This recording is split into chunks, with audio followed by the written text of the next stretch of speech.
अस्सलाम वालेकुम नाजरीन, आप देख रहे हैं साइंटिया मैटर्स और मैं साद महमूद। नाजरीन, कल 9 मार्च 2023 को फ़ेडरल शरीयत कोर्ट में जो हमारी पिटिशन है ट्रांसजेंडर एक्ट के ख़िलाफ़, उस पर समाअत हुई। अपने इससे पिछले वाले व्लॉग में मैंने आपको बताया था कि ऑनरेबल कोर्ट ने ये इंदिया दे दिया है कि जो पिटिशनर्स हैं वो अब रिबटल जो है अपना प्रेजेंट कर सकते हैं। तो पिछली वाली हेयरिंग में रिबटल्स शुरू हो चुके हैं और मैं आपको यहाँ ये भी बताता चलूँ कि तकरीबन तमाम रिस्पोंडेंट्स के दलाइल जो हैं वो मुकम्मल हो गए हैं, और जिन रिस्पोंडेंट्स के दलाइल मुकम्मल नहीं हुए उन पर मैं गुफ्तगू करूँगा। आप उनका नाम भी जानते हैं, और मैं अपने अगले व्लॉग में आपको और अपडेट करूँगा कि वो कौन हैं और उन्होंने अब तक दलाइल क्यों नहीं दिए। नाज़रीन, हमारी तरफ से रिबटल शुरू हो गए हैं। यहाँ पे ये भी मैं बताता चलूँ कि हम पिटिशनर्स में से बाज़ ऐसे पिटिशनर्स हैं जो ये समझते हैं कि रिस्पोंडेंट्स के जो दलाइल थे वो मौजू पर नहीं थे, उनमें नुसूस का ज़िक्र नहीं है, इसलिए वो ये समझते हैं कि रिबटल की कोई ज़रूरत नहीं है। उनकी जो पहली प्रेजेंटेशन थी वही काफ़ी है, और जो कुछ कुरानी आयात और चंद अहादीस रिस्पोंडेंट्स जो हैं और चंद फतावा जो रिस्पोंडेंट्स इस्तेमाल करते रहे हैं उन पर जो है कमेंट हो चुका है इन पिटिशनर्स की पहली प्रेजेंटेशन में, तो वो ये समझते हैं कि अब रिबटल की कोई ज़रूरत नहीं है। और ऐसे भी पिटिशनर्स हैं जो ये समझते हैं, जिसमें मैं ख़ुद शामिल हूँ, कि रिबटल्स बिल्कुल देना चाहिए।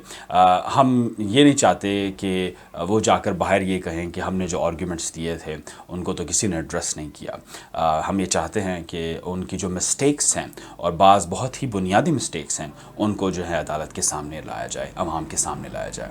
इसी वजह से हमारे एक पिटिशनर मोहम्मद साजिद साहब, उन्होंने जो है 9 मार्च को जो हेयरिंग हुई उसमें अपने रिबटल्स का आगाज़ किया, और उन्होंने बहुत इंपॉर्टेंट पॉइंट्स जो हैं वो रेज़ किए।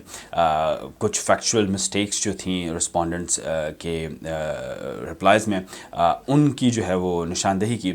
इसके अलावा उन्होंने एक बहुत अहम पॉइंट रेज़ किया, और वो मैं चाहता हूँ कि मैं आपके सामने रखूँ।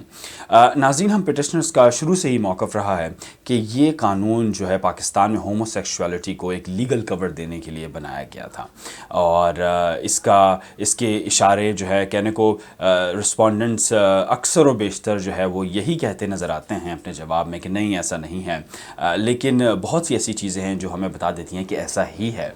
इसी तरह की एक चीज़ मेरे दोस्त को मिली, मोहम्मद साजिद को, ministry of law and justice के रिप्लाई में जो उन्होंने सबमिट कराया था, उसमें वो इस कानून के ऑब्जेक्टिव्स का ज़िक्र कर रहे हैं, इस कानून के मकासद का ज़िक्र कर रहे हैं कि ये कानून ट्रांसजेंडर्स के मसाइल को हल करने के लिए बनाया गया था, और उन मसाइल में जिनका वो ज़िक्र करते हैं उनमें ज़ाहिर बात है ग़ुरबत है, तालीम है, दीगर मसाइल हैं, और एक मसला जो है वो सेक्शुअल ओरिएंटेशन का भी है। वो कहते हैं कि पाकिस्तान में जो ट्रांसजेंडर हैं वो डाइवर्स सेक्शुअल ओरिएंटेशन के हामिल हैं, यानी मुख्तलिफ़ जिनसी रुझानात रखते हैं, और उनके नज़दीक ministry of law and justice के नज़दीक ये एक मसला है जो ये एक्ट हल करता है। इससे ज़्यादा क्लियर इशारा जो है हमें नहीं मिल सकता। ये नुक्ता जो है मोहम्मद साजिद ने अदालत के सामने रखा, और उसको जो है वो नोट किया गया। नाज़रीन, इस एक्ट पर अगली हेयरिंग जो है वो 15 मार्च को है, जिसमें जो बाकी पिटिशनर्स हैं जिन्होंने अब तक रिबटल्स नहीं दिए, वो रिबटल्स जो हैं वो अदालत के सामने रखेंगे, और उनमें कामरान मुर्तज़ा साहब भी हैं जो कि सेनेटर हैं और जो JUIF को जो है वो रिप्रेजेंट कर रहे हैं। नाज़रीन, आज के लिए इतना ही। अपना ख्याल रखिएगा। अस्सलाम वालेकुम।